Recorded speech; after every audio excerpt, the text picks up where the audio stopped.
Well, hello there. This is AJ again, and we are again cooking in pajamas. This is day 20 of our shelter in place. Our governor has recently extended our shelter in place till the end of April, so it was sheltering in place until April 30th. So that's going to mean a lot more videos. Well, today's video was inspired by my good buddy Richie. Richie's probably watching out there. Hi, Richie. But today is more than just cooking in pajamas. Today is also cooking in a kilt. Yes, I am wearing a kilt today. My friend Fred, who let me borrow his kilt, told me that if you wear skivvies under a kilt, it is really just a skirt. But I am wearing pajamas under my kilt. The reason I'm wearing a kilt is today's recipe is going to be Scotch eggs. My buddy Richie and I have talked about Scotch eggs many times at work, so that is what we're going to make today. First thing we're going to start out with is the egg. Now what you do is you get a pot of water with only about an inch of water in the pan. And you take your egg. Now this egg I have let set out for about 30 or 40 minutes to get to about room temperature. You don't want to drop a real cold egg into boiling water, it'll crack. So don't crack. You put it in there and you cover it and you let it cook for 6 minutes. Okay, your egg has now been boiling for 6 minutes. You take it off the fire, take it right over to your sink.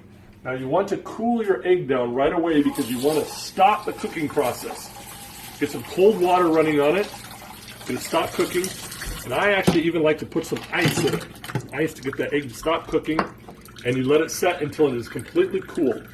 Now, the good thing about these eggs is these soft-boiled eggs is you can keep them in your refrigerator up to 2 days, soft-boiled. So if you're having a party or something like that, you can make some of them in advance and keep them in your fridge, making sure it's completely cooled, and then you can peel it. Okay, your egg is completely cooled and peeled.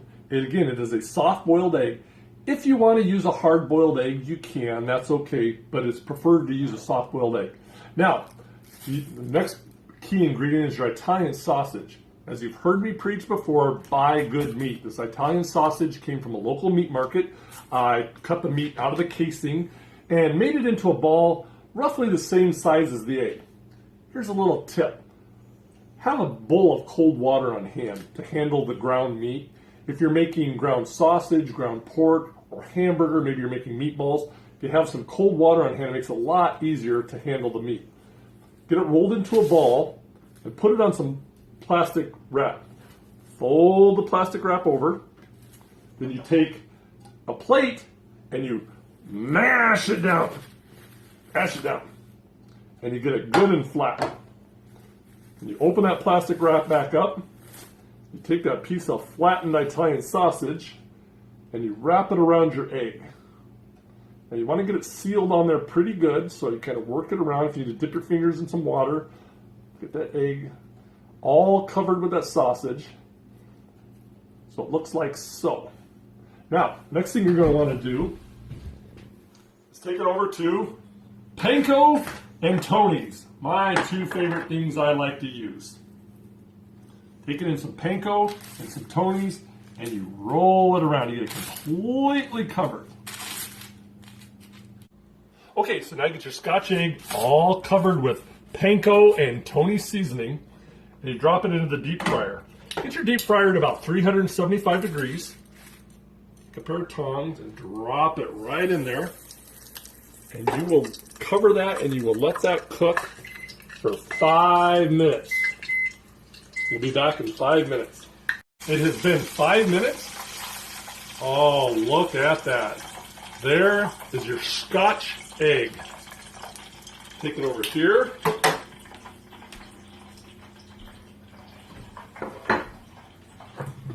Now, hopefully, I cut this open. The egg will be runny.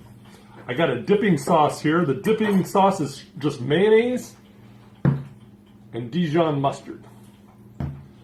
And hopefully you take your Scotch egg and you cut it in half here. Let's see how that looks. That is a perfect Scotch egg. Take that, put in a little bit of dipping sauce.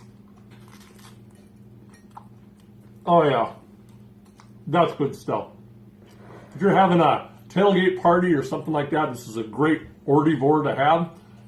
Unfortunately, there's no sports going on right now. But I guess you could eat this while you're watching bowling or something like that. You know, I enjoy doing these videos. It's kind of fun, make people laugh a little bit. You know, it's okay to laugh during hard times like what we're going through right now. I'm reminded of King David. You know, he wrote a lot of songs about rejoicing, talk about rejoicing. And he talked about rejoicing during times that were very difficult.